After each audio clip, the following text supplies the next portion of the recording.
ওই মা কেঁদে কেঁদে উত্তর দেয়, হুজুর আমার সন্তানটা প্রবাসী, মালয়েশিয়ায় থাকে, সৌদি আরবে থাকে। আমার সন্তানকে না খাইয়ে কোনোদিন আমি মা খাই নাই, আর এখন আমি কেমনে এই ভালো খাবারটা মুখে দেই? জোরে জোরে বলা যাবে কি সুবহানাল্লাহ।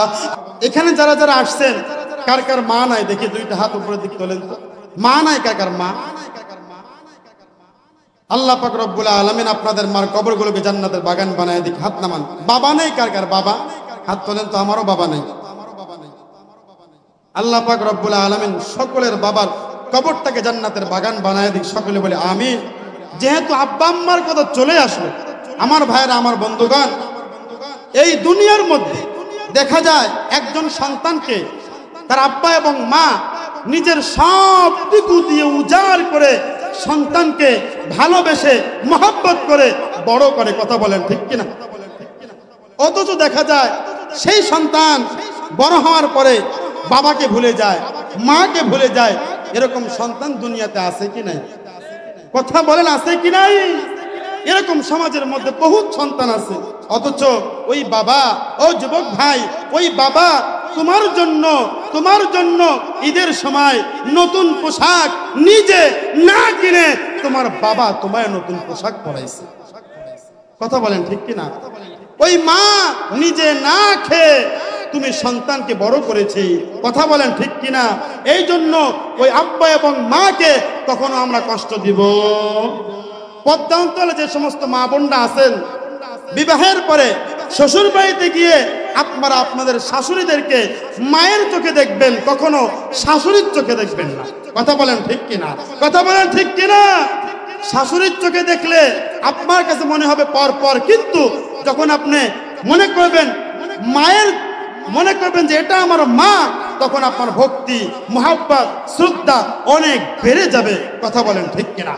আমার ভাইয়েরা, আমার বন্ধুগণ, এই দুনিয়ার মধ্যে পিতামাতা সন্তানের জন্য কত কষ্ট করে লেখাপড়া করিয়ে সন্তানকে বড় বানায়, চাকরি দেয়। এরপরে দেখা যায় সন্তান বড় হওয়ার পরে বাপকেও চেনে না, মাকেও চেনে না। এরকম সন্তান দুনিয়াতে আছে কি নাই? আছে না? আমার ভাইয়েরা, আমার বন্ধুগণ, আমার পয়গম্বর হাদিস শরীফের মধ্যে বলেছেন, হুমা জান্নাতুকা ওয়া নারুকা। ও আমার উম্মতেরা শোনো, আল্লাহ পাক রব্বুল আলামিন তোমাদেরকে দুনিয়াতে দুইটা জান্নাত দিয়েছেন। কথা বলেন ঠিক কিনা? হয়তোবা তোমার পিতামাতা তোমার জন্য জান্নাত হবে, না হইলে তোমার পিতামাতা তোমার জন্য জাহান্নাম হবে। কথা বলেন ঠিক কিনা? আমার ভাইয়েরা, আমার বন্ধুগণ, এই দুনিয়ার মধ্যে এমন সন্তান আছে যারা নিজের পিতামাতার সাথে খারাপ ব্যবহার করে। আছে কি নাই? কথা বলেন আছে কি নাই? আমার ভাইয়েরা, আমার বন্ধুগণ, অথচ ওই মা তোমার জন্য কত কষ্ট করেছেন। কথা বলেন ঠিক কিনা? ও সন্তান, ও দুনিয়ার সন্তান, তুমি যখন তোমার মায়ের পেটের মধ্যে ছিলা, ওই পেটের মধ্যে থাকা অবস্থায় তোমার মা কিন্তু ভালো মন্দ খাইতে পারে নাই। কথা বলেন ঠিক কিনা?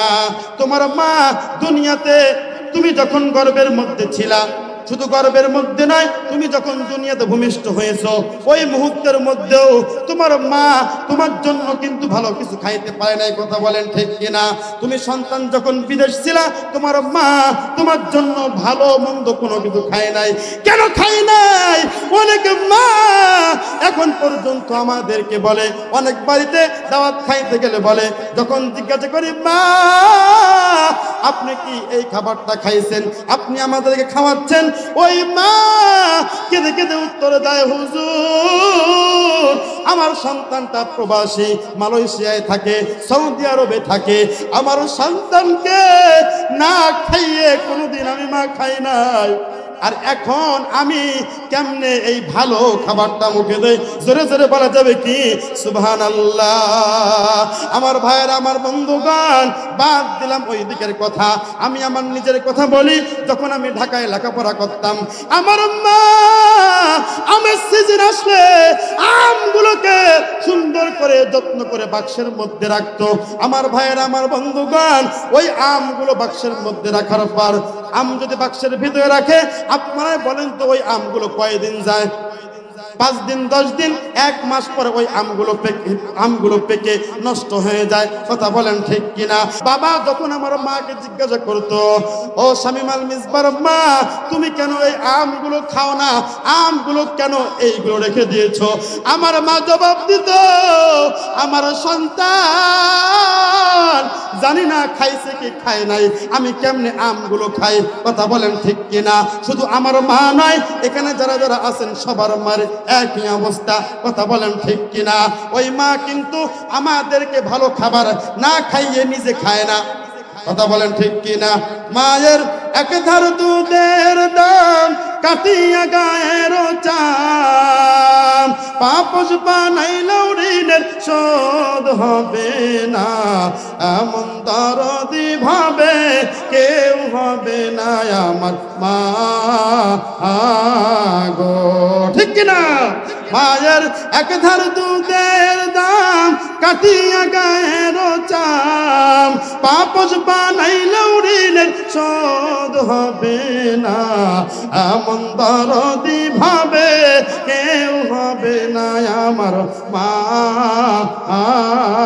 গো। ঠিক কিনা? যদি আমরা আমাদের চামড়া দিয়ে মায়ের জুতা বানিয়ে দেই, এরপরেও আমাদের মায়ের ঋণ শোধ হবে। এই জন্য যাদের মা আছে, বাবা আছে এই পৃথিবীর মধ্যে, এই দুনিয়ার মধ্যে, খেদমত করবো তো ইনশাল্লাহ, করবো তো ইনশাল্লাহ।